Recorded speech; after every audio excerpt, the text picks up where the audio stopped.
चलिए अब डिस्कस करते हैं first law of thermodynamics. Super important topic है। इससे पहले हमने zeroth law of thermodynamics discuss किया था और वहाँ हमने समझा था कि जीरोथ लॉ ऑफ थर्मोडायनेमिक्स हमें टेम्परेचर के कॉन्सेप्ट से रूबरू करा रहा था। एंड साथ में हमने ये भी देखा कि जीरोथ लॉ ऑफ थर्मोडायनेमिक्स में जब दो सिस्टम इंडिविजुअली किसी तीसरे सिस्टम के साथ थर्मली इक्विलिब्रियम में एग्जिस्ट करते हैं तो फिर वो आपस में भी एक दूसरे के साथ थर्मल इक्विलिब्रियम में एग्जिस्ट करते हैं। ये दो बातें हमने जीरोथ लॉ में पढ़ी।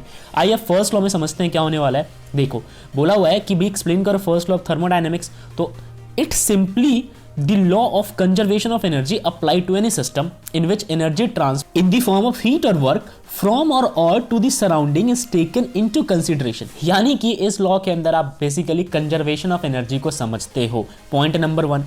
पॉइंट नंबर 2 कि चाहे आप एनर्जी जो है वो ट्रांसफर करो सिस्टम से सराउंडिंग को या सराउंडिंग से सिस्टम को, ठीक है, इससे फर्क नहीं पड़ता, बस एनर्जी अंत में कंजर्व रहना चाहिए। तो आइए फॉर्मली क्या होने वाला है ये। According to first law of thermodynamics, अगर कुछ हीट जो है आप सप्लाई करते हो सिस्टम को, जो कि अगर वो हीट कैपेबल है वर्क कराने के लिए, then the quantity of heat absorb by system will equal to sum of increase in internal energy and the external work done by system on the surrounding. मतलब क्या है, देखो ये हमारे पास एक सिस्टम है, इस सिस्टम के अंदर प्रेजेंट है कुछ गैसियस पार्टिकल्स। तो यहाँ पे हम बनाते हैं कुछ गैसियस पार्टिकल्स, ये रहे gaseous particles. In gaseous particles को आप प्रोवाइड कराते हो एक्सटर्नल हीट, ठीक है। चलो अब आप एक्सपेक्ट करोगे कि ये हीट अंदर जाके वर्क करे, बिल्कुल ये वर्क भी करेगा, लेकिन साथ में ये हीट ना इसके इंटरनल एनर्जी को भी इंक्रीज करेगा, चेंज करेगा, राइट। तो आपके द्वारा दिया गया हीट दो काम कर सकता है, या तो वर्क करेगा या फिर इंटरनल एनर्जी को चेंज करेगा। तो बेसिकली जो आप हीट प्रोवाइड कराते हो वो Q मतलब कि इंटरनल एनर्जी प्लस में W यानी कि वर्क डन, ये दोनों ही फैक्टर्स को कंसीडर करता है, यानी दोनों ही जगह पे ये काम करता है, दोनों ही जगह ये डिस्प्लेस हो जाता है कुछ कुछ पोर्शन इस हीट का। ऐसा नहीं है कि सारा हीट जो है वो वर्क कर देगा। सिमिलरली अगर सिस्टम से हीट बाहर की ओर निकल रहा है तो फिर वो हीट जो है वो सिस्टम के इंटरनल एनर्जी को भी चेंज करेगा, यानी कम कर देगा और वर्क भी करेगा, ठीक है। इस समय अगर सिस्टम वर्क कर रहा है तो फिर वर्क नेगेटिव और इंटरनल एनर्जी भी कम हो जाएगा। तो नेगेटिव पॉजिटिव बात की बात है, फिलहाल आपको ये जानना है कि जो भी हीट का इंटरचेंज होता है वो इंटरनल एनर्जी और वर्क डन के अंदर जाके डिस्प्लेस हो जाता है, दो फैक्टर्स पे। ये बात समझ गए अच्छे से। चलो अब हम समझते हैं कि मान लो कि डेल्टा क्यू जो है हीट आपने सप्लाई किया किसी सिस्टम को सराउंडिंग से, ठीक है, ओके।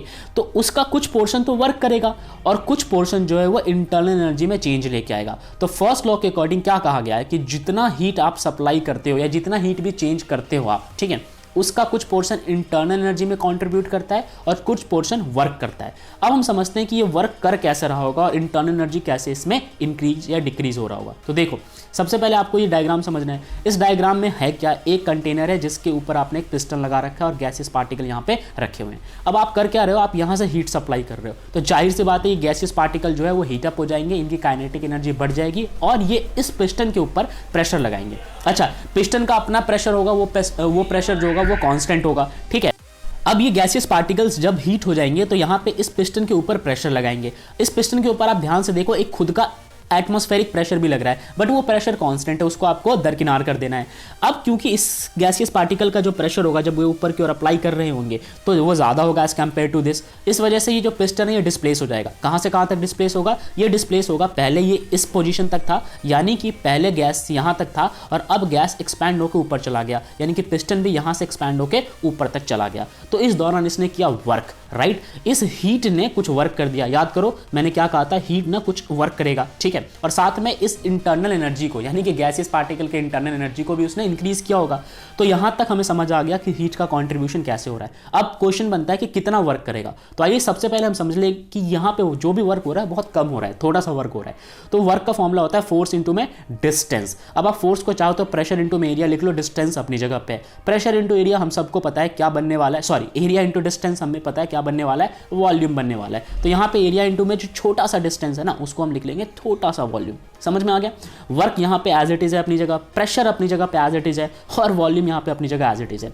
यहाँ तक समझ में आ गया, ओके। तो जो हमारा फॉर्मूला बना था ना फर्स्ट लॉ का, ये जो हमारा एक्सप्रेशन बना था, इस एक्सप्रेशन में डेल्टा डब्ल्यू की जगह हम वैल्यू रिप्लेस कर सकते हैं पीडीवी, पी डेल्टा वी, जो मर्जी आप कह लो, ठीक है। बाकी इंटरनल एनर्जी अपनी जगह पे और डेल्टा क्यू अपनी जगह पे। तो ये है हमारा फर्स्ट लॉ। अगेन रिपीट करता हूं, फर्स्ट लॉ में क्या होता है कि जो हीट सिस्टम में सप्लाई किया जाता है वो कुछ पोर्शन इंटरनल एनर्जी को इंक्रीज करने में चला जाता है और कुछ जो है वो वर्क में चला जाता है। और अगर आप रिवर्स समझो, यानी कि सिस्टम से अगर हीट बाहर निकल गया तो थोड़ा सा डिक्रीमेंट इंटरनल एनर्जी में आएगा और कुछ जो हीट है वो वर्क डन करेगा। तो ये दो बातें थी फर्स्ट लॉ के बारे में। आई होप आपको फर्स्ट लॉ जो है वो फुल डेप्थ में समझ आया होगा।